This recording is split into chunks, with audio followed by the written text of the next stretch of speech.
Bulletcast for life.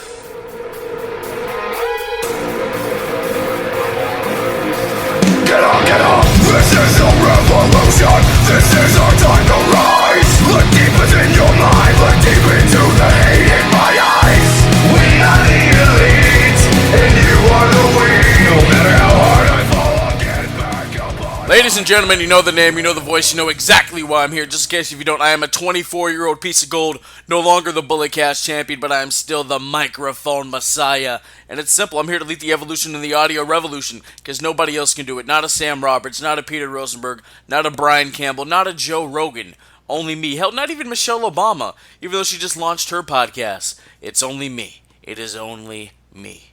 Alright, but you know I never do it alone. He's my tag team partner, the Jim to my J, the Tully to my Arn, the Stevie Ray to my Booker T. Ladies and gentlemen, host of the award-winning Under the Radar, host and creator of Curveballs and Chair Shots, the first ever and 8-time Bulletcast champion, the Canadian Destroyer, BT, Brandon Tanguma. Brandon, it's Thursday. You know what it is. You know why we're here. Yes, Phillip, we're here to do the lovely Bulletcast. I'm so excited. I just can't hide it. We have some great stuff and some not so great stuff to talk about today. Yes, sir. Yes, sir. Let's start off with some fun stuff. We're actually going to talk SmackDown, believe it or not. We may even dabble in Impact. I know it's not on the script, but, you know, that's just how I'm feeling today. I don't know. All right, so there was a bar fight on SmackDown. It was Jeff Hardy versus Sheamus, a good old Irish pub brawl, you know? There should have been some Irish pub rock playing with this, and that would have made it even better. You know, Sheamus walks in, and I guess true Irish pub brawl attire. White tee, suspenders, that hat that he's seen in wearing in interviews, taped up hands, and Jeff comes in and they have a little exchange. Jeff throws beer in Sheamus's face, and then they brawl. You know, you see Jeff running across the bar, kicking glass and getting caught and being slammed on stuff. Jeff Hardy powerbombed, I guess, the bartender through a table. Cringe worthy moment was when, you know, Sheamus puts Jeff's head in the urinal. It was probably clean, but still, just that was disgusting. I'm like, oh, that took me out of it. All in all, the real moment people are talking about is when Sheamus is about to pin Jeff. He puts his hat over Jeff's face, and he takes off the hat, and there's paint, and people were saying, oh, this is reminiscent of Brother Nero from TNA. And yeah, man, all in all, Jeff Hardy wins the bar fight with a swanton off a ladder onto Sheamus while he was on the floor. So, Brandon, what were your thoughts of this cinematic WWE match? I liked it. I didn't think it was fantastic by any means. It was a nice blend. It's kind of like the Boneyard match. It's a cinematic match, quote unquote, but yet it's realistic enough to where it doesn't kind of take you out of the moment like the swamp fight that we saw a few weeks ago. And the end with Jeff Hardy with the face paint and him kind of going into whatever character, Brother Nero or whatever it is, and then kind of flashing out of it. That could be, you know, a next chapter where he is that character more often than not, or maybe that's just kind of like his demon, like Finn Balor has it when he has those big matches. But I mean, it was okay. The storyline leading up to it, I wasn't the biggest fan of, you know, delving into Jeff Hardy's problems, because it's kind of one thing when it's like someone who's like out of it, like Shawn Michaels or some other people, but it's like when Jeff Hardy's still in it, it's like I just kind of don't feel comfortable with. And then especially when they started off with the whole hit and run thing, that I wasn't a big fan of that as well. But I think they kind of brought it together nicely. It's definitely not a boneyard match, but it is better than the swamp fight, so I'll give him that. Absolutely, dude. Absolutely. Oh, don't get me started on the swamp fight, brother. Bimbo Jimbo, you know, he's over at the Wrestling War Room now on the Tenno Media Network. You know, on that podcast, he discussed how we actually like the swamp fight, and I'm like, I don't know, man. I'm just not a fan. In other news, Big E, he's going to be having a singles run. Kofi Kingston, apparently he's going to be out for 6 weeks or more, so this is Big E's time to shine. I mean, the guy was the second ever NXT champion. He had a run for the Intercontinental title. And yeah, he's just overly charismatic, man. You know, this is his time to shine. He if he's gonna do his own thing for a little bit, doesn't need the New Day music. He doesn't. Go back to the. I was a fan of his singles theme, you know, and maybe he can bring back the 5 count. I don't know. I don't know. Big E's a super charismatic guy, and anytime you're at a Raw or a SmackDown and he's doing the "Oh, can you feel it?" or whatever introduction before they come out, you get hyped up. So I'm excited for him, and let's see what E does. The New Day have been along for a long time. They've done a lot. Maybe you can say they've done kind of everything. So we've been kind of wanting a singles run for kind of all these guys. We got one with Kofi last year, and then definitely Big E. I think people are clamoring for that because we haven't seen him in this new incarnation of him as a singles act. He's always the tag team guy, and the last time we really saw him be a singles guy was like 5-6 years ago when he was with, or even more than that, when he was with Dolph Ziggler and AJ, and he was just kind of the heavy doing the NXT type stuff where it's, you know, he's just the big, strong dude who doesn't really say anything.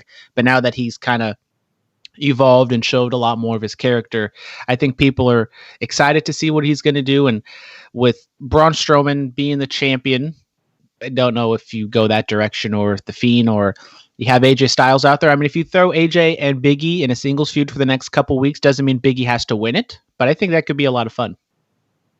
Oh yeah, absolutely. It could be a lot of fun. You know, it would be very different from when Kofi was WWE champion. Because the New Day, they were all about Kofi and the title, but now Woods is still out. Now Kofi's gonna be out, so it's just E. It's just him doing his own thing. Yes sir, yes sir. We're gonna move on to outside of the ring. SummerSlam at the beach, down by the beach.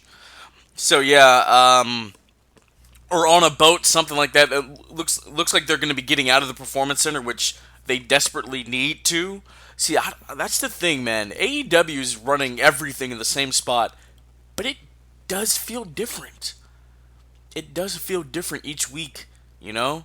Even though we're looking at the same shot. Raw and SmackDown, it's not... I don't even watch SmackDown, let me get into that, but, you know, with the pay-per-views and Raw, it's kind of like, oh, God, you know, we're still here. You know, we're still here, yeah. Yes, sir. So, Brandon, what are your thoughts on WWE getting out of the Performance Center for SummerSlam? I don't know if they're going to actually do the entire pay-per-view at a different location, whether that is a beach or a boat. But we are starting to see some wrestling companies in the United States. I mean, obviously, this is what we have to deal with. Obviously, out there in Japan, New Japan's doing some things indoor and outdoor with fans. But we're starting to see some outdoor indie shows.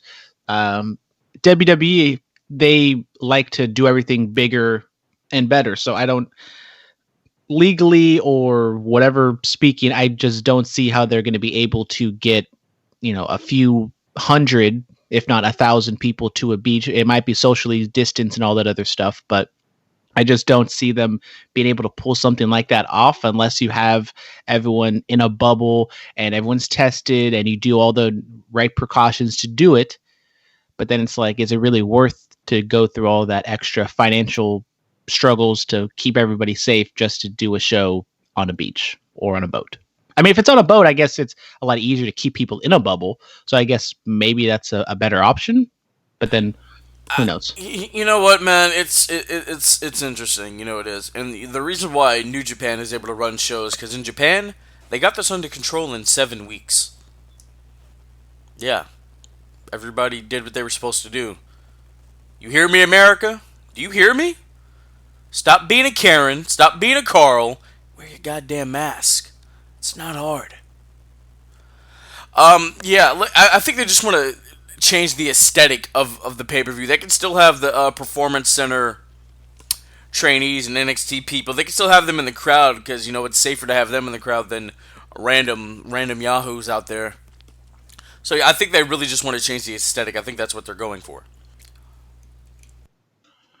I'm down with it, I guess. I mean, if you do it on a beach, that'd be cool, or on a boat. I mean, we saw with AEW Dynamite, they did the thing on the boat, and there were some issues aesthetically because there was the wind and everything like that. So I mean, it's WWE. If they try to do it outside, I know they're going to take all the right precautions of, tenting and lighting and everything like that. But I just want everybody safe. That's all I care about.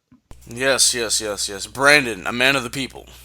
Exactly. When will you be 35, Brandon? Let's see. Whatever year that is, vote for Brandon, ladies and gentlemen. But also vote for me 2032. I plan to bring love, peace, and soul back to the White House. Yes, sir. All right, Jacob Fatu, he signs an extension to his MLW contract. He's the MLW World Heavyweight Champion until 2025. Looks like Fatu's really sticking around there. That's interesting, he made a name for himself here in the Northern California Independents with APW, winning their Internet Championship, and of course winning their heavyweight title, the Universal title. What are your thoughts on Big Goose sticking with MLW for that long? Yeah, Fatu's one of those guys that I always thought would go on to do the mainstream wrestling. I think he has a good look. He has the family lineage. I think he definitely could go on. And if he wanted to do AEW, WWE, New Japan, or even Ring of Honor, I mean, MLW is kind of on the same level as Ring of Honor at this point. And if he really likes what he's doing there, he's kind of in a groove being with MLW, being able to do other indies and being his own man. He's making enough money to, keep his family afloat and live a comfortable lifestyle. If that's what he wants to do, then more power to him. Absolutely, absolutely. All right, Kairi Sane, the Pirate Princess, she is done with the WWE. We'll talk about what happened with her on Raw, but that was her last appearance. WWE, they don't really do this for a lot of people, but they put out a nice tribute. Thank you, Kairi. What are your thoughts on her leaving the company? Then, what are your thoughts on her WWE career? Well, she wants to leave the company and go back to Japan and spend time with her husband and, just live her life in Japan. It's obviously, a lot easier for her to live comfortably in her native country than being thrusted here in America where she doesn't speak the language as well. And if that's what she wants to do, I mean, all power to her. Let her do it. There's rumors that maybe she'll be an ambassador for WWE Japan if that ever becomes a thing. But I think there's still an open door that if she ever wants to come back, that they'll welcome her.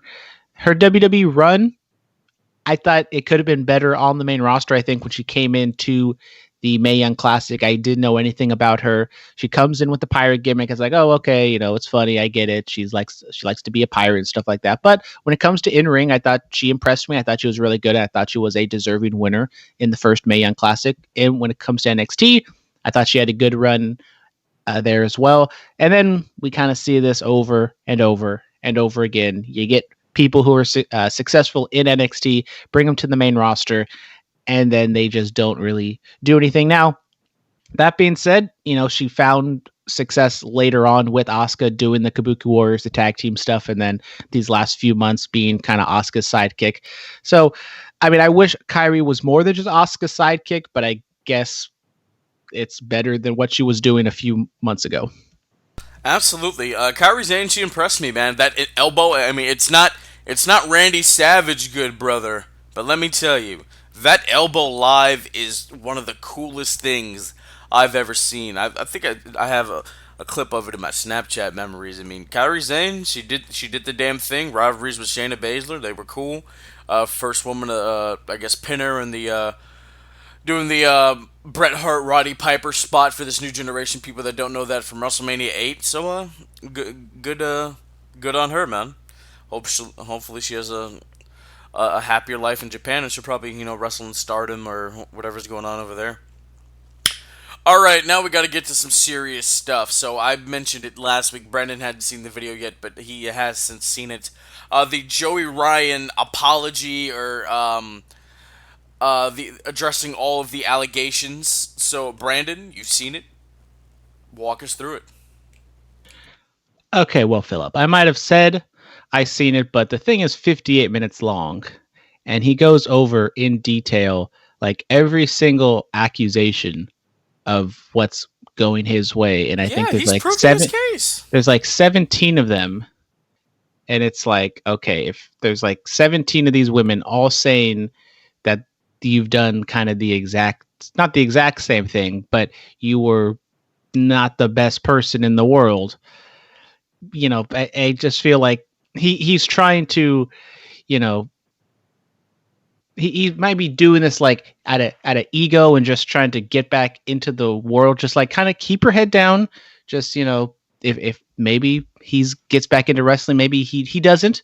But it's like, come on, bro. Like, do you really have to do like this whole thing of 60 minutes and just kind of outing people of like messages and stuff like that? Like, it's not a big fan of him right now. I mean, look, he talked about his psychiatrist, therapist, or whatever told him to hold off for a while, and which he did. Didn't say anything, deleted his social media accounts. But I mean, if these allegations pour at you and you have evidence the way he did, why wouldn't you put that evidence out there to let people know, hey, this is what went down? Why wouldn't you do that?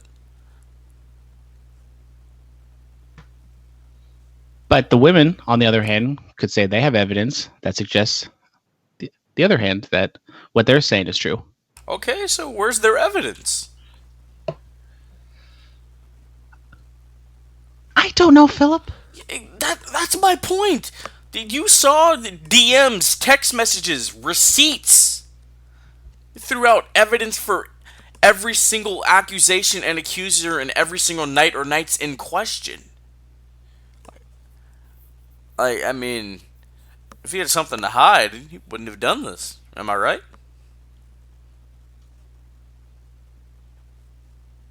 Am I? I mean, I don't see any of the other. I know Mike Quackenbush did a video. I haven't watched his, the owner of Chikara, but I haven't seen anybody else on that list. I haven't seen them come out with anything like that.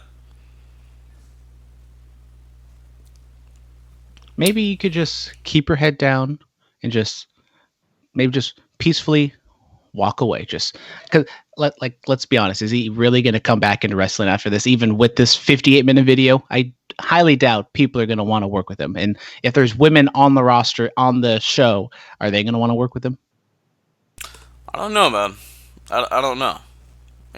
There's that whole thing about innocent until proven guilty, but then it's a very convoluted, complicated scenario. And moving on to something else that's not really complicated, it was just a straight shot. Excalibur. So I saw something about this earlier this year, but I had forgotten about it. Videos have surfaced of him using the N-word, that the GA, and then he's hit that hard R, as the young people like to call it. And yeah, man, he wasn't on Dynamite this week, and so the question is, people are asking, Hogan got banned for the sex tape using that hard R. Should Excalibur be fired for using both incarnations of the word? So I'm not excusing what Excalibur said. I know I've only seen 2 videos, which I don't know if those are the only videos that are out, but both of them were kind of in promo. He was saying in a promo. He wasn't like Hulk Hogan where he was in real life and he said the word. So I don't know the backstory of these things. The one that sticks out is, as you said, the hard R. He is talking to a black wrestler. I want to know, was that off the cuff? Was that planned ahead of time? Did he get, quote unquote, permission from the other wrestler to say that? But then also, like, these videos are like really old, and I think from what I've seen that he's already come out and apologized for these. And it's like, yes, what he did and what he said, he shouldn't have said that. But it's like, how long, and if you already apologized for it, should you still, be punished for these actions? So, I'm sorry, you should have said it in the first place. And the black gentleman who we said this to, I'd love to find out who that wrestler is, get him on the show and be like, bro, did you go over this ahead of time? And if you agreed to this, why would you do that, bro? Like, I don't care if somebody's like, hey, man, could I say this racial slur to you in our promo? No! You're not going to call me that. You're not going to call me that at all. And if you go ahead and do it anyway, I'm going to shoot on you in the ring. Get a bad rep in the business or not, I don't give a damn. You're not going to disrespect me and my people that way. See, this is the thing, people. Just because the N-word, and not the hard R, but the GA, is used in pop culture and hip-hop and R&B and rap and all this stuff, like, oh, I'm going to go over to this blank's house, and that doesn't make it okay. you see, the GA is a derivative of that hard R, and it's unfortunate, but we as African Americans have felt as if, oh, we say it like this, we taking it back. You know, we can't just throw it around like, oh, what's up, bro? What's up, homie? You know, what's up, cuz? We can't throw it around like that. It's still racist. People don't get that. People don't get that. I saw a video. I forget who the guy's name is, but he was explaining, the origin of it, the word, and he was saying, man, we as African Americans, we could call ourselves anything. He said we could call ourselves God or whatever, but I'm not going to do that, obviously. But the point is, we could call ourselves anything we want, but yet we choose to still use this racist word with all these racist, what am I trying to say? All these racist elements to it. There we go. That's what he was getting at, and that's the truth, man. Like, Brandon, have you ever heard me say the N word? Even like off air and when we're on the road to a show, have you ever heard me say the N word at all? I would say no. Exactly, man. The only time I actually use it is when I'm, explaining to somebody this exact thing. How it's still a derivative of that hard R.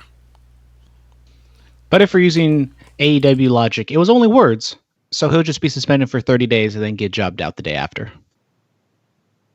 I mean, well, see, his is completely different from Sammy Guevara's. Now, what Guevara said was absolutely horrendous. You should never say that about a woman at all, ever. But this, man, if they decide to keep him, he needs to be gone for a very long time.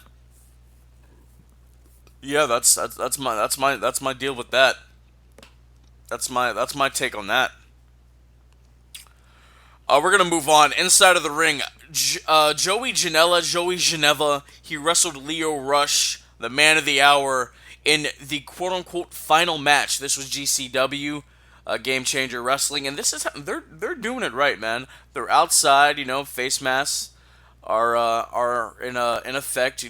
People were kind of close, and it wasn't really socially distanced, but the CDC has said if you're at an event or a place that you can't have social distancing, the mask is the best thing. So I guess that's that. But anyway, I'm sure you've seen the clips of Joey Janela on the ladder and the table. What were your thoughts on the final match?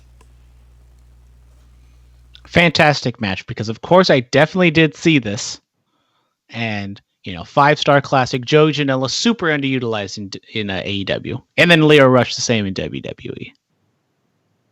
Oh, absolutely, the Man of the Hour, the guy that was going to get Lashley to the throne, but he couldn't do it. That's why Lashley is MVP. I've seen the clips. It was okay. Nobody got hurt. I guess that's all we can ask for. Adam Cole, baby. We talked about it last week. He was on Pat McAfee's radio show, and he flipped out through some F-bombs. F you, Pat! And stormed out. So, Adam Cole versus Pat McAfee at TakeOver 30? What are your thoughts on that, Brandon? You're the NXT guy. God, no. Why not? I don't want that to happen. Why not? I love Adam. I love Pat. I don't think they should be having a match together. I'm still on the side that it's a work. I haven't seen NXT yet. I've seen some people kind of speculating that maybe this wasn't exactly, a work and it's to set up something down the line. Adam Cole and Pat have done stuff before, so I don't know if they're just going into business for themselves, but I just don't see the business side of things of what do you do in this match besides like some bells and whistles. And Adam Cole would have to win unless if he's leaving and he does the job to Pat McAfee on his way out, which I mean, if they want to do that, go for it, I guess. But I just don't think it's going to be good. I mean, we've seen non-wrestlers come into the business. I mean, shout out Dennis Rodman, Karl Malone. Stephen Amell had a very decent match with Christopher Daniels at All In, but this is different, man. But if they were to go through with this, it'd be absolutely different for a takeover. It'd be out of the traditional NXT that we know, and the build up for this could be good, man. McAfee seems like a very charismatic individual, but he's no Adam Cole. Adam could just talk ish, be like, okay, congratulations, you got millions from kicking a football around. Do you know what I can do in this ring? Stuff like that, man. I think it'd be decent. Also, the build-up, I think, is what scares me a little bit because Pat, he's funny, he's charismatic, as you said, but I just am scared that he's going to be kind of one of those celebrities that goes into the wrestling world and doesn't take it too seriously. Which I mean, he has done NXT stuff, and I think he's done good work. But I just am a little weary that if you put him in the ring or on a microphone to build up a storyline with Adam Cole, that he's gonna kind of strike the wrong chord and kind of be too funny. Haha, look at me, I'm playing wrestler, when he should be serious and trying to build up a match. Or you know what? I mean, McAfee's like, oh, you're kind of small. You could play that, dude. The face off, the bell rings. He's quote unquote towering over him, pushes him down, and goes to do a move on Adam. Super kick, boom, last shot, boom, go home. The match doesn't have to last long. Pat doesn't have to get any offense in. He can just push him, super kick, last call, go home. You could do that. Yeah. The match itself, I'm not expecting anything, but I'm talking more of the build up and the promos leading up to it. I mean, we'll see. We'll see. If this is a work. If it is a work. But if it's a shoot, brother, oh, man. Oh, my God. All right, this day in wrestling, Miss Elizabeth makes her WWE debut 1985. 35 years ago today, ladies and gentlemen. Macho Man Randy Savage, ooh, yeah, defeats The Undertaker in 1991 at some tapings, some television tapings. Raw 2001, X-Pac defeats, I forget, Billy Kidman, I think, for the Cruiserweight title. Excuse me. Fozzie's Happenstance album, his second studio album, was released in 2002. There was a Raw on this day in 2007, and Carlito, you remember that guy? He used to spit in the face of people who didn't want to be cool. He defeated John Cena in a non-title match when Cena was WWE Champion. Marco Stunt Mr. Fun Size, he's 24 years old. Wow, look at that.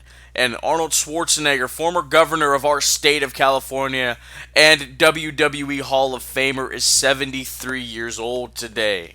Brandon, do you have any thoughts on all of these things that I have just said? Huh? Any? Do you? Not really. Why not?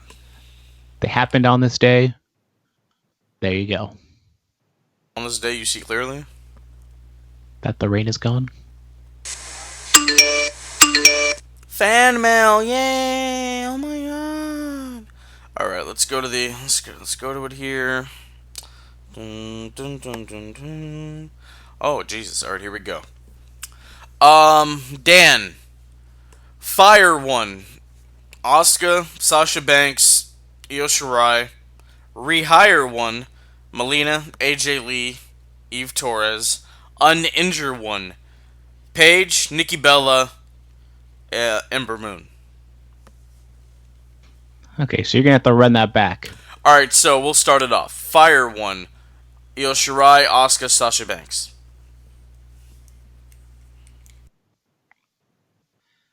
I'll fire Sasha Banks just because I want to see her do something in AEW or outside of WWE. Oh God. Oh Jesus. I'd fire Io Shirai. Yeah. Alright, rehire one. AJ Lee, Melina, Eve Torres. Is this even a question? Like, do you know who I am? Do you know who You already know who I'm picking. Dude, you're picking Eve Torres, right? I mean, she's part of the Gracie dynasty now. She married into the family. We're gonna light it up with AJ Lee. I'd pick Melina. I'd love to see her come back and have a run. Alright, uninjured one. Nikki Bella, Paige, or Ember Moon. Nikki and Paige had their time. Ember Moon hasn't really done much. She didn't do anything on the main roster, so I'd like to see her. I'd like to see Paige come back, or, I mean, I don't know if she wants to come back, but I think to see what she can do with this crop of women could be a lot of fun. I mean, she kind of did a little bit, but she just never really was able to get, a lot out because she got injured and then she comes back and then she gets injured again. Yes, yeah, that's what happened, huh? Alright, Robert Walker, if you guys were wrestlers, where would you work? WWE, AEW, or somewhere else?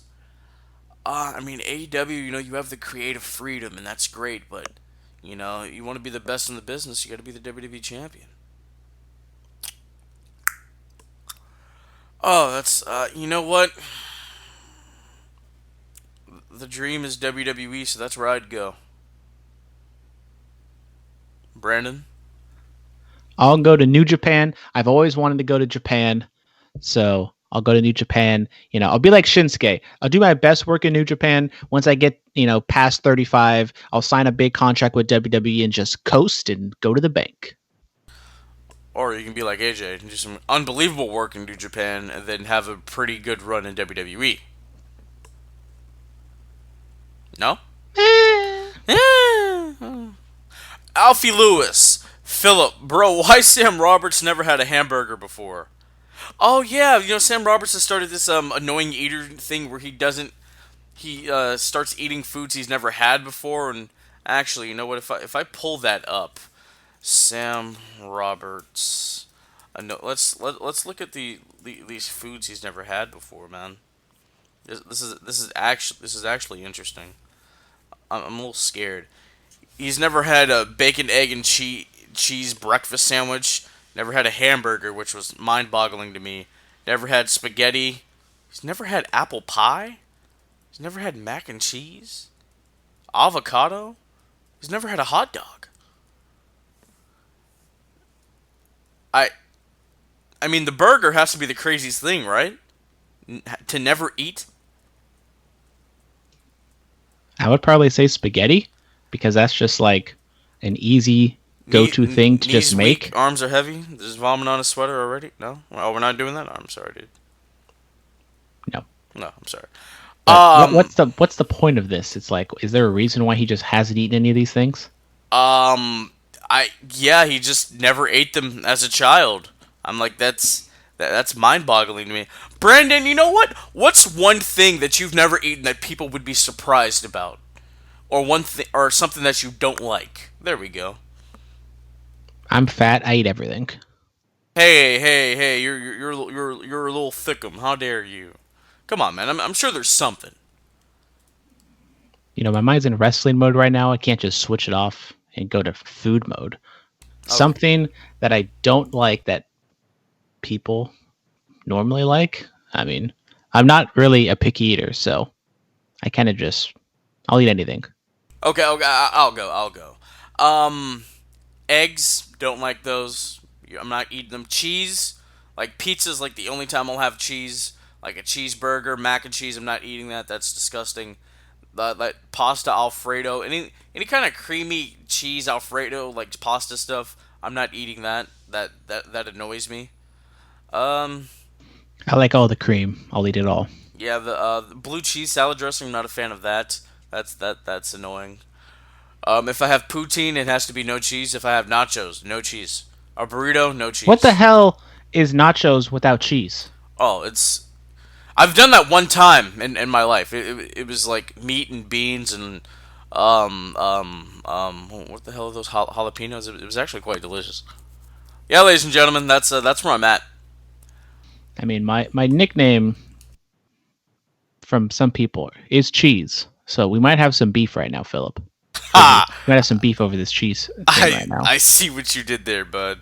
See what you did there. The only thing that you said that I agree with is blue cheese. I hate blue cheese. Absolutely, but I think eggs is the one where I just can't do it.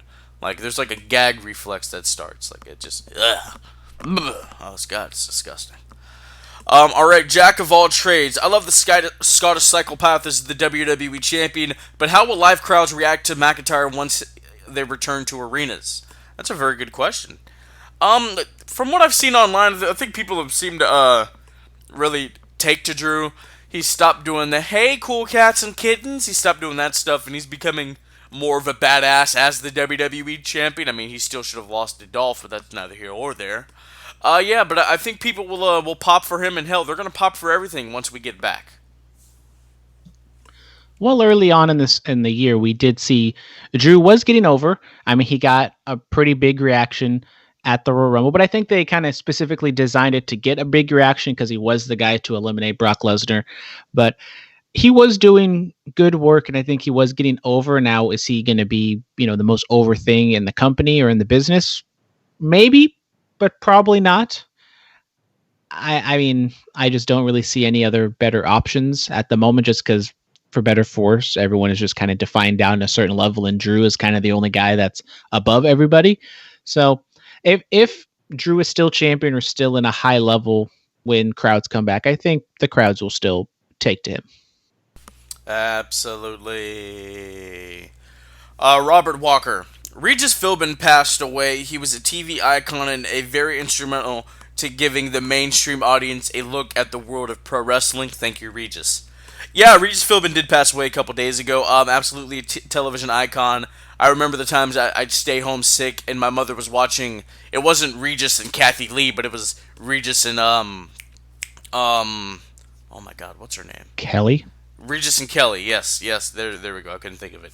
Yeah, it was that. But I mean, Regis, you look at those interviews from the '90s. He had people on in gimmick, like Kathy Lee's being chased around the set by Rick Rude because he wore his ring gear and had a picture of her face on his tights. You have Taker in full gimmick with Paul Bearer. You have Ultimate Warrior, who I'm not going to do an interview in my trunks. That's ridiculous. I'll wear a singlet to be more professional. You had that, and of course you had Macho Man, like. Regis, he had them on there. They did wacky stuff, but he made the business look good in the way in which he did it. Him and Arsenio, man, those guys back in the '90s with their wrestler interviews, getting it out to the mainstream audience. So, it's unbelievably unfortunate. Television icon, like we said, just captivating, charismatic as all hell too. I remember, when I would stay home from school with my mother. There was something about Regis. He was just entertaining. He was captivating. He could command your attention like that. And that's what you need to be in the entertainment business. So thank you, Regis. May you rest in peace. Brandon, any thoughts on Regis Philbin? No, you kind of said it all. They had a nice little tribute for him on Raw. I mean, as you said, he'd have a lot of wrestlers on his shows, and I think I'm not exactly sure on this, but I think Regis might be like the most televised human like in all of the world, because he was on television for like every day for like 2 hours for like 20-30 years, and just kind of shows you how successful and how great he was. Yeah, absolutely, man. All right, who else do we have? Hootie Who 420. Hootie Who. There we go. Mates, who do you think Britt Baker will have Big Swole face over in order to face her? It has to be Rebel, dude. Or Reba, whatever she's Reba. called. I mean, it's... I didn't realize how old she was, dude. She's older than Orton. We don't age shame out here. No, it's not... I mean, she looks great. Shout out, baby girl, do your thing, boo-boo. But, I mean, she was one of those that, like, broke in the business at, like, 35, like DDP. Like DDP, yes, sir. Yes, sir. All right, what else do we have? We have one from Baby Huey. Who should New Japan work with in the U.S.? Oh, that's a great question. It has to be AEW, right? It does have to be AEW. I mean, look at all the stars that were there. The Bucks, Kenny, probably their biggest star. Cody was there too. The only thing is there's probably some hard feelings there still, so I don't exactly know. I feel it will happen eventually. If AEW is still a thing within 5-10 years, there will be some sort of relationship between the two, especially with New Japan wanting to do more in the United States. I mean, this should have been the year where New Japan was almost running like a full-fledged US schedule. But I mean, ROH, they have a good relationship. I just don't think ROH was what it was a few years ago because of the Bucks and Cody and all that other people involved. So I feel like AEW is the obvious pick. I mean, I just don't see any other company really fitting in with. I mean, if they wanted to do something with WWE, that would be really cool as well. But I just feel politically there would be some issues there. Absolutely. He followed up the question by saying, stay with Ring of Honor or with AEW or Impact, which promotion benefits the most? I think you answered that. And he said Hootie Who. Oh, I talked to Huey. He's a fan of your Hootie Who. Cool. He also asked, does Nick Aldis have the it factor now? Well, does he, Brandon? Well, Bruce Pritchard said he didn't. But I will have to agree with Nick Aldis Magnus that he does. I think Bruce hid behind the fact that he was just talking about the Magnus character. But I mean, I don't know what you would consider the it factor. Is he someone who you're going to put on top and he's going to draw all-time great ratings like Stone Cold or Hulk Hogan or even John Cena? Probably not. But I think he's kind of in that, upper echelon to where he can be a lead guy. I mean, I think he's probably, when it comes to carrying himself as a champion, as a world champion, I think he's probably the best out of pretty much everybody.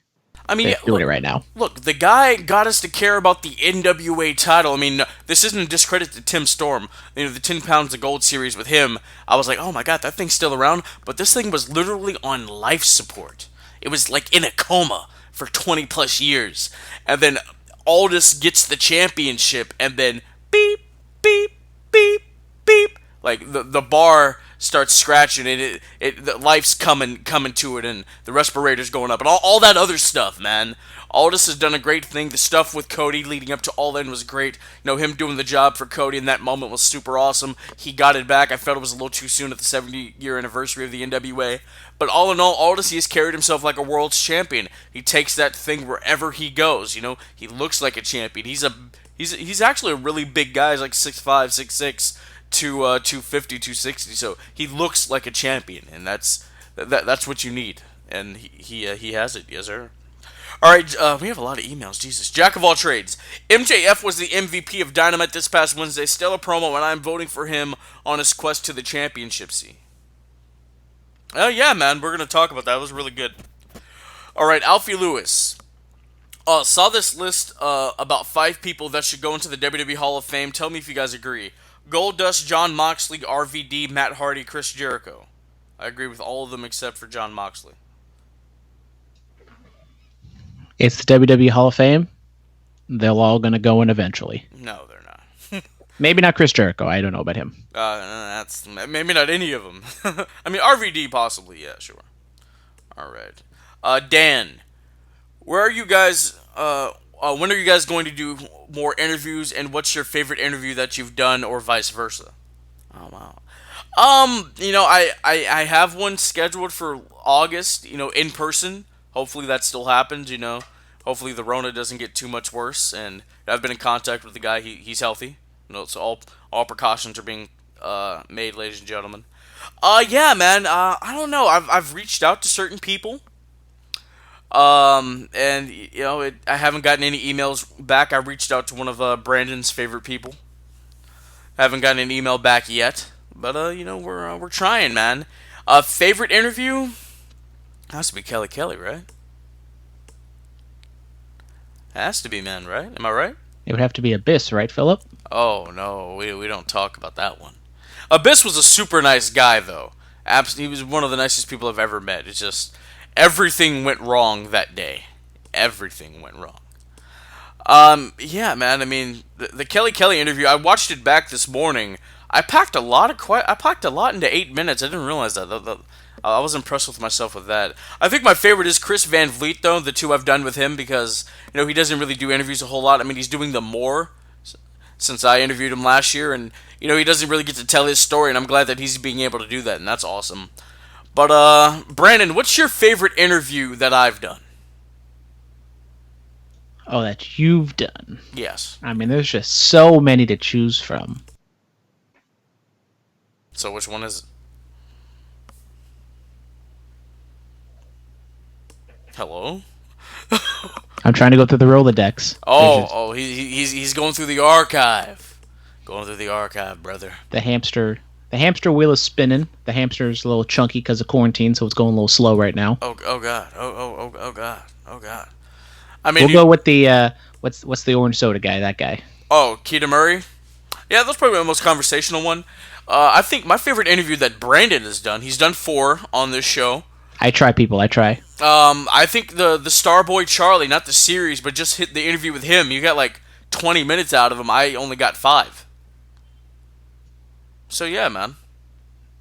I think that was very nice. It was very nice. Very, very nice. Alright, that's the end of the email thread. Jesus, let me run through the In Brightest Day X so we can go home. Mr. X. Somewhat. I have to start off by saying RP to Regis Philbin. Grew up watching him on Regis and Kathy Lee, among so many other shows, yes. Thank you, Kyrie. Nothing else to say there. Am I the only one who enjoyed the end of the bar fight? Then again, I'm a sucker for anything with face paint. Also, I've heard some saying that this is the intro to the Brother Nero character. What do you think? We talked about the bar fight a lot. Brother Nero could possibly show up, or people were speculating Willow. I don't think that. Brandon? What's was it buckwheat? Not buckwheat. What's the thing that he like the crazy gardener person? Oh, Senor Benjamin? No, the one that Jeff Hardy does. Oh, I have no idea. I keep want to say buckwheat. It is not buckwheat. I need to figure it out right now because it's gonna kill me. Yeah, I have no idea. We'll move on then. Is Anna Jay filling the void left by the bunny? Oh no, nobody can fill that void. You know, nobody can replace the bunny. You know what I'm saying? All right, should AEW make all their tag team matches tornado tags since all they seem to ignore the rules most of the time? Oh yeah, absolutely. So we're not wondering. Itchweed. Itchweed. I was close. Yes, there you were. Half. You get half credit. Yeah, I think AEW should make all their tag matches tornado tags since we're not like who's the legal man. You know? Yeah. All right. Well, I guess with all that being said, let's jump into Raw. We've gone kind of long. We went like 25 minutes on the fan mail alone. All right, Randy Orton challenges Drew McIntyre for the WWE Championship at SummerSlam. We cut a promo earlier on in the night. And then later, after McIntyre beats Dolph Ziggler yet again, Randy hit him with an RKO. You wouldn't see it coming. The Viper versus the Scottish Psychopath. WWE title. SummerSlam. Randy Orton has won 3 world titles at SummerSlam. Randy, do you know what they are? He beat Chris Benoit in 2004, or Pegasus Kid, if you know, for the big gold. SummerSlam 2011, he beats Christian for the big gold, and then SummerSlam 2013, he cashed in on somebody to become the WWE champion. I don't remember that. Yeah. And Sean never went to Saudi Arabia. Yeah, I understand. Yeah. So look, man, does he win here, and does he win a 4th championship at SummerSlam, tallying up to 14 world titles? Is that what's gonna happen? I think it is a possibility that Randy Orton could win. Now, will he? Probably not. I mean, we've been kind of saying that these two are going to go at it at SummerSlam for like the past month now. So, I mean, it's not really a surprise. I like the promo Orton cut at the beginning of Raw. I like the promo that Drew McIntyre cut before his match with Dolph Ziggler. And, you know, it was pretty simple, straightforward angle at the end, RKO to nowhere, you know, grab the title, do the pose and all that other stuff. And so hopefully, you know, the next few weeks leading up to SummerSlam, we can get some stuff. I mean, Drew isn't going to sell as much as some of the other guys. Like, I don't think Randy Orton's going to punt him and, like, you know, murder him before SummerSlam or anything like that. Oh, no, he's saving the punt for SummerSlam. Ooh, it's the punt versus the Claymore, dude. Look at that. Booking the territory. Absolutely. You know, he'll hit the RKO, and Drew will kick out, and Randy will be like, what else do I got to do? And then he'll have that look in those stone-cold blue eyes, those ice-cold blue eyes, and he'll go to the corner, and, you know, he'll go for the punt, move out the way, boom, Claymore kick, and I think Randy should roll out of the ring. Yeah, he shouldn't just get pinned off of that.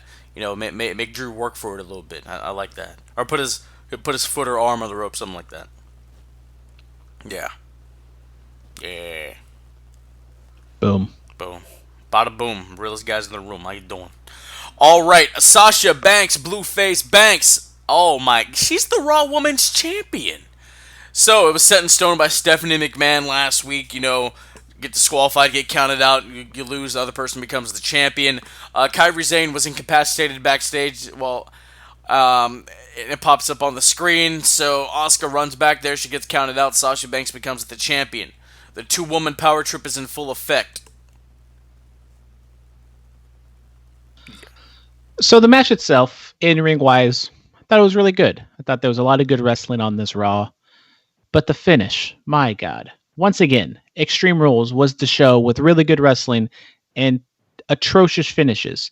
And this match right here was no exception. Like, okay, so we get the thing where Kairi chases Bayley to the back, and then we get, for some reason, a camera was following them or found Kyrie getting murdered by Bayley, but we didn't see it at all throughout the entirety of the whatever 15-minute match that Asuka and Sasha were having.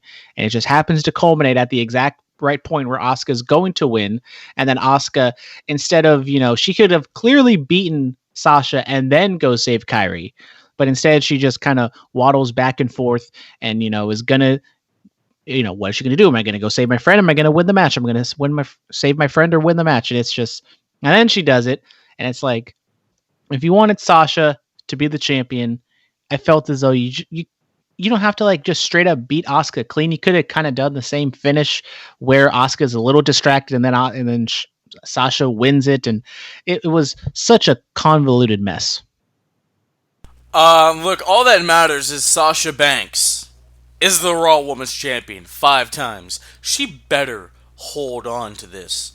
Legit. And Ember Moon has been very vocal about this. Like, why do these women need to have both titles occupying all these divisions? So Ember Moon's not too happy about that. But yeah, Sasha's the champion. That's all I really care about. That's all I've ever really cared about. Yeah, I'm incredibly happy. Yes. Yeah. Great wrestling. Crappy finish. All right, Dominic Mysterio spanking that ass. He gave a whooping to Murphy and Seth. Tell us about it. Well, I didn't know I was the host now, all of a sudden.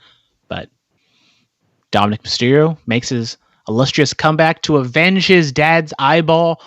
And then he gets one up on Seth Rollins' buddy Murphy. And then Aleister Black tries to make the save after them two get up on Dominic. And then what happens? Aleister Black gets the Rey Mysterio treatment, and now he's blinded. Fantastic. You're damn right. So apparently, the CGI was supposed to happen, but Vince was like, "God damn it, I don't like it. Give him something white to hold." Yeah. That's interesting. Anyway, yeah, man. Just taking eyes left and right. I like that. I like that a lot. I want to run this by you. There was an idea I heard on the Wrestling War Room with Bimbo Jimbo. And something about, it being a buried alive match, and then Seth rises again, because he's the Monday Night Messiah, and people refer to him as CrossFit Jesus. What are your thoughts on that? That's what it should have been with Rey. I mean, we've already seen Vince McMahon try to tackle religious storylines before, and they weren't that great. I don't think we should try to do it again. Are you talking about when he beat God? Exactly. Look, Vince McMahon has a win over God. How many people can say that? Only one. And then the promo after where he's like, "I am God." Oh, jeez. 2006 WWE was something else. Alright, what else happened on Raw? This is the last thing we're going to talk about. Andrade Cien Almas and Angel Garza become the number 1 contenders to the Tag Team Championships. So Montez Ford and Angelo Dawkins, they bring the swag like nobody else and like nobody can, whatever the line is. They're defending the Raw Tag Team titles against Garza and Andrade at SummerSlam. Give them 10-15 minutes. Don't put it on the kickoff show. It should be a good time. Yeah? Yeah, you have the heels win the match to go up against the babyface champions.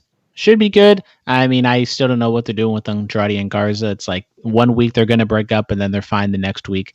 But the triple threat tag contender match was good. Hopefully, as you said, they get enough time at SummerSlam to have a good match. All right, we're going to move over to AEW. So, that was a pretty good one. Jesus. Oh, the vocals are coming back. I like it.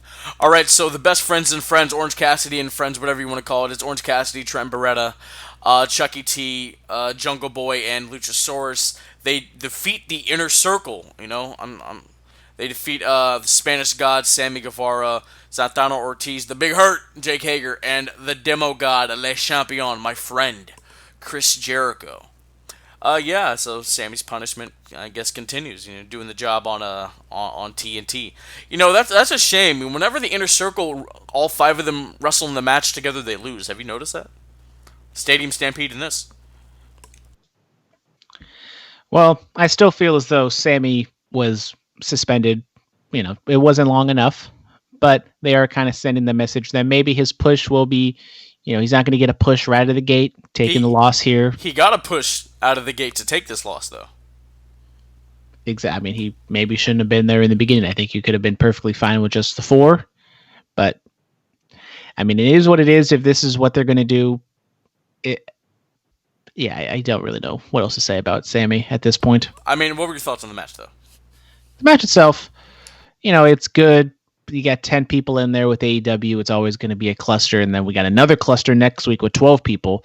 So, I mean, Jim Ross can be a little prickly at times where he's kind of a stickler for the rules. And I kind of agree with him, especially in these multi-man matches where it's like they're doing all these double teams and everyone's getting a move in for like a couple minutes. And it's like, okay, can we like actually get to the regularly scheduled tag team match? But, it was fine. Best friends and friends get the victory, which I think that was probably the right pick. I think Jungle Boy and Luchasaurus are getting a little bit of momentum, and I would like to see them do a little bit more in the tag team division. And maybe sooner or later, Jungle Boy can branch off and do his own thing. Do his own thing. All right, Cody. He's the champion of America's Greatest Network, the TNT champion. He defends against Warhorse. I had been seeing stuff about this guy online, and he finally got his match. He's like a mix of Ultimate Warrior and Renegade. And also, he had the furry kick pads like Daniel Bryan from WrestleMania 30. Anyway, Cody defeats him with the figure 4, and yeah. Yeah, I heard some stuff about him before. People wanted him to face Cody. And, I mean, he's definitely an interesting character.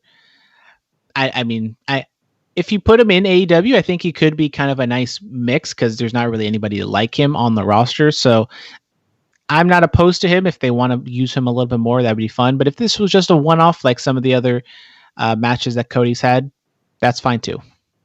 Absolutely. All right, and the Dark Order comes out and started attacking. Well, Phillip, you missed maybe the biggest news of the show. No, I'm not. I'm not. Biggest debut ever. Yes, I'm getting to it. The Dark Order came out and they started attacking Cody. I wasn't paying attention. I thought you said Inner Circle. No. And he gets saved by... I haven't had my coffee yet. Oh, I'm sorry, man. Even though it's almost 1 o'clock. Usually I have a coffee during the podcast, but I was like, I don't need it. And then I'm just not the same. Should have had a bang. Bang! Self high five. They don't have bangs on my Luckies anymore. I don't know if they're boycotting them or they just... Well, dude, I can be your Bang Connect. I sell them. Yes. Hook you up with that candy apple crisp. Anyway, Matt Cardona, formerly Zack Ryder, he debuts in AEW looking jacked as all hell. He's been pumping that iron, brother. With that, he has that Hogan 1987 tan running wild. So, the interview streak continues, Brandon. Now, I didn't actually interview him. I sent him an email last week. He declined. But just even talking to people about interviews, they make big appearances. I talked to Chris Bay about an interview, never interviewed him. He went on to go to Impact to win the X Division Championship. Yeah. Talked to Jake Atlas about an interview, and look, now he's in NXT wrestling Shane Strickland. Isaiah Swerve Scott. Yeah. Guys, if you want to be successful, let me interview you, or let me just even talk to you about an interview. You may get a little sprinkle. But anyway, what are your thoughts on Matt Cardona's debut?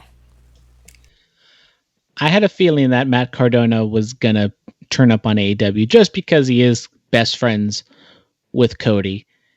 Now, that being said, I'm intrigued to see what he does. I think it's kind of an easy comparison to compare him to Shawn Spears, but I do think Matt Cardona could do better in AEW. I think he tweaked his gimmick, but also his look just enough to where he's not an exact ripoff or exact clone of what he was in WWE. Yes, he did throw up the LI finger pose and stuff like that, but I think, maybe he's going to face Cody for the TNT title next week or sometime in the near future, and that could be something to see. Just because we never really seen Zack Ryder really have a standout match before, I don't think we're going to get one. But I think Matt Cardona, Zack Ryder, his avenue to be successful is the character, is the promos, and I think he'll succeed in AEW if he's given the right opportunities. Absolutely, and that wasn't the only former WWE debut that we had. Oh yeah, sorry. I mixed up this debut with actually the biggest news of AEW. Oh God. Oh, that's going to be funny. All right, the Inner Circle had a promo after their match. What are your thoughts on it? Yeah, I mean it's kind of the same thing that they did like last week, so it's all right. I as much as I am kind of like boo booing on Sammy right now, I did kind of chuckle at the son of L bitch line or whatever. I thought that was kind of funny. Brandon, I have to step away real quick. Tell us about the next match. Well, the next match technically wasn't even a match. It's a promo or a segment. We had the FTR AEW contract signing where they go over that they want to put an emphasis on tag team wrestling. They're going to hold a tag team appreciation day on August 12th. They're also having strict their rules or their matches in their rules. The rules in their matches. There you go. It will be strictly enforced with the tag ropes, the 10 seconds, double teams or whatever. And we get Arn Anderson coming in. We had Hangman Page come in. They drink some whiskey, have a good old time. So setting up some storylines for later on down the road. Maybe Arn joins forces with FTR, leaves Cody because Cody and Arn weren't exactly on the same page last week with the match against Sonny Kiss. But who exactly knows what's going to be going on? I think AEW in this tag team kind of situation with FTR, Hangman, and Omega and the Bucks, they're all just kind of, there's so many different ways that they can go in this that it kind of is leaving me intrigued to see where they go. And Phillip is not back. So then we're going to go right into the next match. That would be Hangman Adam Page and Kenny Omega taking on Evil Uno and Stu Grayson for the AEW Tag Team Championships. Now, Uno and Grayson haven't really been on AEW Dynamite all that much. I think that they're doing a lot of their matches on Dark. So as being a only Dynamite viewer, it's kind of like, yeah, I know who they are. They were a big aspect of the show at the beginning of the Dynamite, but the last few months, they haven't been doing too much. So it's like, why are they getting this opportunity to the tag team titles? But the match itself, I thought it was really good. With Kenny and Hangman, they're not exact. They're kind of on the same page. Kind of, not really. And then they get the buckshot V-trigger for the win, or the last call. I think that's what the gimmick is. And then we get FTR coming out, and we get the Young Bucks coming out. We get kind of a stare down with the Dark Order because Colt Cabana was on commentary. And Colt Cabana, so wholesome, so ignorant that he doesn't really see that. He likes to be included with the Dark Order, but he doesn't really realize what the Dark Order is all about. So Brody Lee, shoos Colt Cabana away before we get him hitting Evil Uno with the paper. So a nice little callback to the bit on being the Elite. And next week, as I said, we're going to get a 12-man tag team match with the FTR, the Young Bucks, and Kenny and Hangman taking on all whatever 6 members of the Dark Order. Now, Phillip, are you back? Because I am dying right now. I don't know why you're dying, man. Listen, FTR, the AEW contract signing, it was great with Arn, the Enforcer, with them. They're drinking some cheap whiskey with Hangman Page. He poured himself a little too much.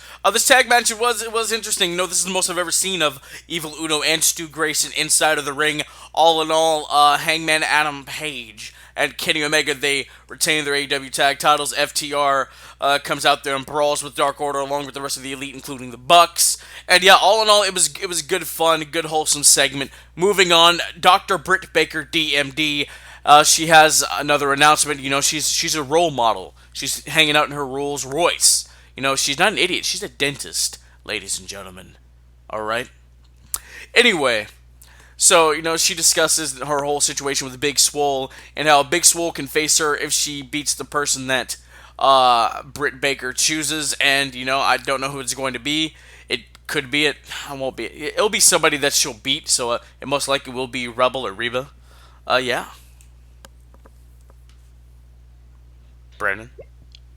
I mean, the Britt Baker stuff was fine. It was, not exactly the role model stuff. So it was just kind of a little dose of Britt Baker, which I think is good. We don't need to have the full shtick with her, Tony, and Reba every single week. So, her with the little promo announcing this to kind of keep the storyline moving, I thought it was good. Absolutely. The All Elite Wrestling Women's Champion, Holy Shida, Hikaru Shida, defeats Diamante. Nobody got hurt. That's all we can ask for. Yeah, this match was kind of sloppy. And I mean, it was only like 5 minutes, as you said. Nobody got hurt. That's all we can ask for. Sheeta won. I don't know what they do with Diamante now. Yeah, I don't know what they do with her either. All right, here we go. So Nyla Rose and Vicky Guerrero have a backstage segment with Dasha, and this is for the Women's Tag Team Tournament Cup or whatever is going on. And so, in order for you to get a partner, or how we find out who the teams are going to be decided, you pick a color, and whoever else picks that color, you're a team. And ladies and gentlemen, the biggest debut in AEW history, Girl High, Ariane, formerly Cameron of the Funkadactyls. You remember them? With Naomi and Brodus Clay, somebody better call your mama. Yes, she is here in AEW. The A in AEW stands for Ariane, ladies and gentlemen. Yes, sir. I believe the gimmick is Girl Bye, not Girl High. Well, I'm saying Girl High because we haven't seen her in a while. Well, so Nyla Rose draws her color, and just happens to be that the exact same person is just standing off camera. And when Ariane came out, I audibly said, "Are you effing kidding me?" And I kind of chuckled. Dude. Oh my god! Like what? Tony Khan. He couldn't possibly be like she's good. Look, I'm not knocking anybody, but we have to be honest here. She wasn't very good in the ring. I mean, you saw her in Total Divas. She tried. Hell, she was on a season of Tough Enough with AJ Kirsch in 2011. Steve Austin's like, "What's your favorite match?" It's Alicia Fox versus Melina. Austin's like, "Well, goddamn it, I don't believe it as much as you do," and stuff like that. Oh my, like what are you doing? This women's division seriously needs help. It needs help very, very much. Like I'm ashamed. I really am. Well, with this tag team thing, I was hoping that we were going to actually... Oh, God. The Bullet Cast hotline's ringing. And nobody wants to leave a voicemail. Wow. Apparently Anyways, I thought that with this tag team tournament that they were like going to bring in a lot of women's wrestlers, because there is, especially with the whole pandemic situation. Like, there's a lot of women wrestlers out there that I feel you can go and get out, and you don't have to sign them to any, exclusive contracts or anything, but you can just bring them in, have some good matches, give a spotlight to the women's division. But instead they bring in, another WWE cast off who I didn't even know she was still wrestling. I thought she was just kind of doing her own thing at this point. And I don't know if this is kind of like, Brandy liked her and they were best friends in WWE or something like that. But I'll if she does good work, I will eat my words, but I'm not holding my breath on that. No, you're supposed to eat your hat. I mean, I guess we'll eat my hat. Dude, look at all the women that aren't working because of the NWA. There's Melina, there's Thunder Rosa, there's Allison Kay. I think Marty Bell was there too. Like, grab those women. Guys, what the hell are we doing? Jesus Christ. Yeah. I'm so lost for words now. Oh, this is the best thing about AEW last night. The MJF State of the Industry address. Look, EC3 did this back in TNA. Campaigned for the world title like a president. MJF did it better in one night than EC3 did in the weeks and months that he did it. This was very good. I loved this. He was charismatic as all hell like he always is, and he was straight to the point. He yelled, but it wasn't overzealous. It worked for what he was doing. We deserve better. We do deserve better. Look, I'm all for it, man. MJF for AEW champion. You have my vote. I was sold. I love this.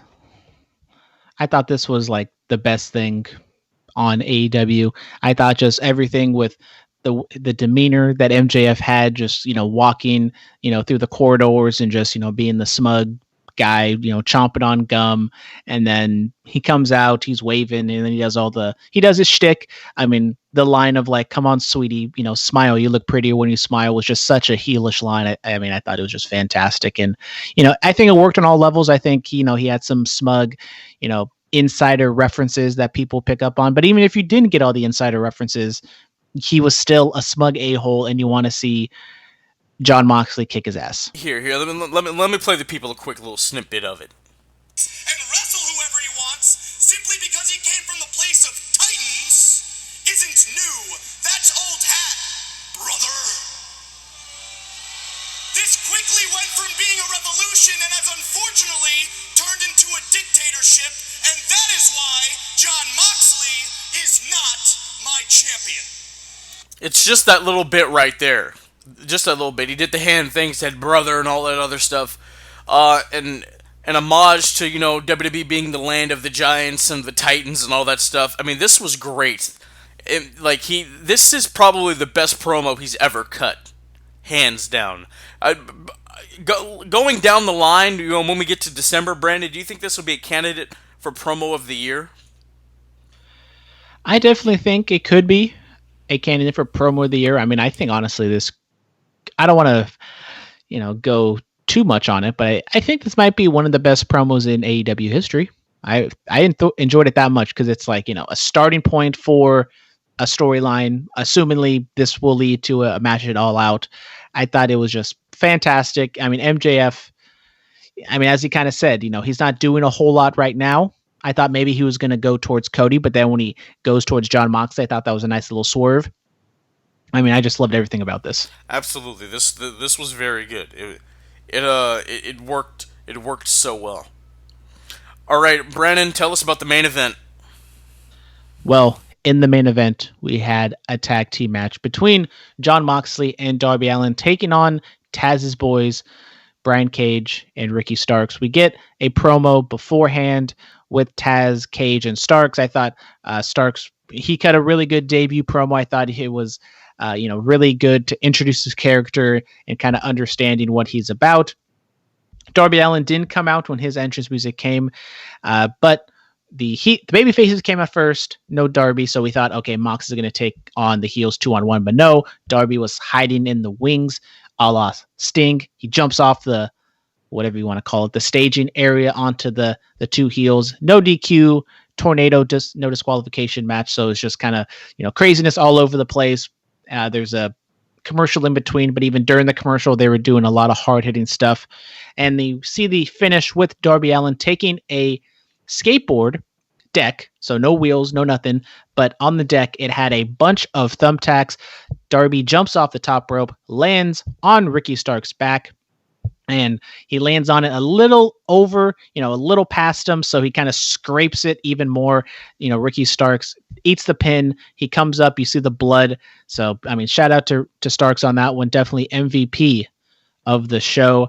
And they announced that next week we will get Darby Allin taking on Jon Moxley, a match we have already seen once before. It will be for the AEW World title. Don't expect Darby to win. Maybe some sort of finish with Taz involved, but excited to see what they do. Absolutely, man. Shout out Starks for taking the tack board. Thumbtacks 2 weeks in a row on AEW. They're becoming extreme. FTW title, Taz, thumbtacks. There you go, brother. I like how Ricky Starks cut his little promo before the match, and that's nice to have him there with Cage because he can talk, and when Taz is doing commentary, that's nice to have Starks in his corner. All in all, this was a really good episode of Dynamite. I thoroughly enjoyed this. I really did, man. So with that being said, let's start wrapping it up, ladies and gentlemen. Superstar Spotlight, I have to give it to Maxwell Jacob Friedman. State of the Industry Address, one of the best things I've ever seen. We will agree on this one. MJF, State of the Industry, great promo, just great everything. Probably the best thing in wrestling this week. Yes. All right, our promo pick of the week: John Cena and Roman Reigns, uncut war of words from Monday Night Raw. August 28th, 2017, this was leading up to their No Mercy match that happened in Los Angeles. And yeah, man, Cena, he just went off on him, what did he say? What did he say that really spoke to me? I think it was I do this better.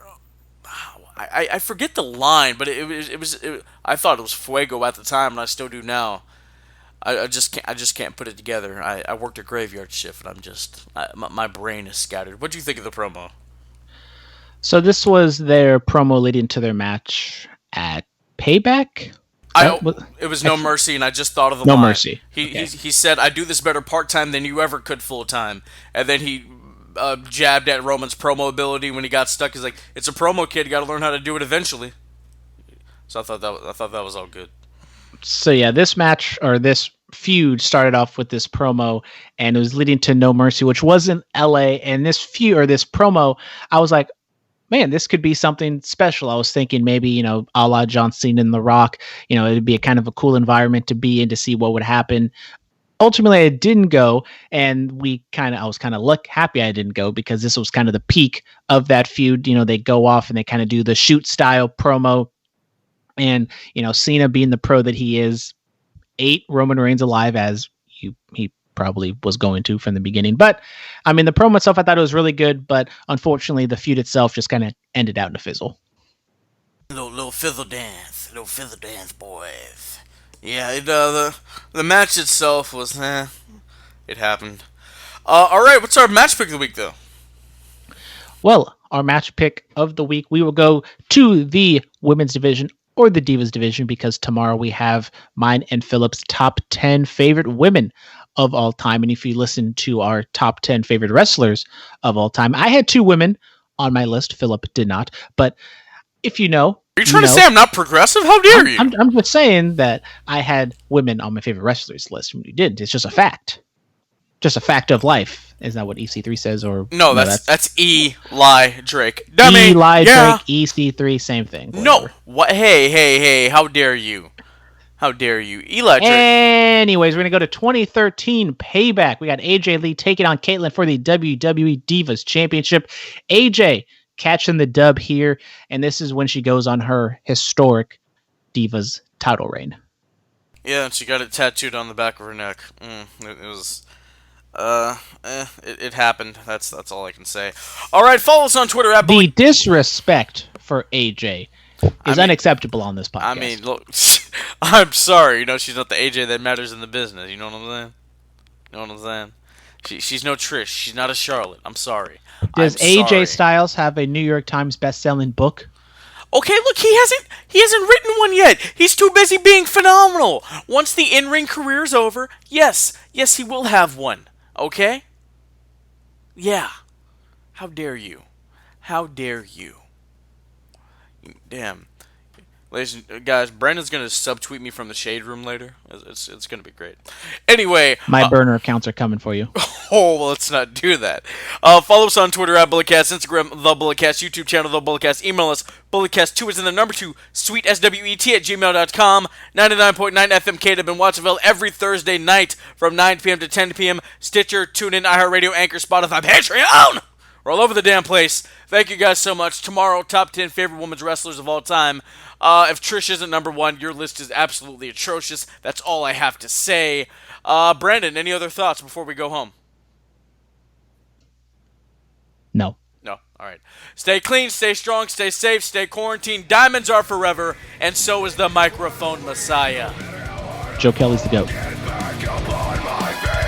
Red alert, this is gonna hurt. When your face is in the dirt, you'll know. This has been the Bulletcast. Thank you for listening.